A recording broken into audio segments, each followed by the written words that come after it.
What's up, you guys? Is Gennaro here, and I'm gonna be doing like a short little unboxing that I got these figures from like 5 days ago, I believe, on the 17th of this month. So here we go. So what I got here today is actually not really a figure, but like I have a battle pack and two figure defenders I just got in the mail on this past Tuesday. Got the 2016, 2017 kind of figure defender alike. I got not one. I got double of them.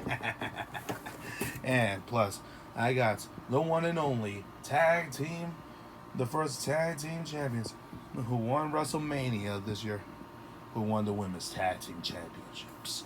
That time it was the one and only. Got the first time in the line of both of them is the Iconics. Yep, Billy Kay and Peyton Royce. I got here in the middle. So yeah, these are all the things I got from Ringside Collectibles. Thank you so much, Ringside, for this order. And G-Rex is out.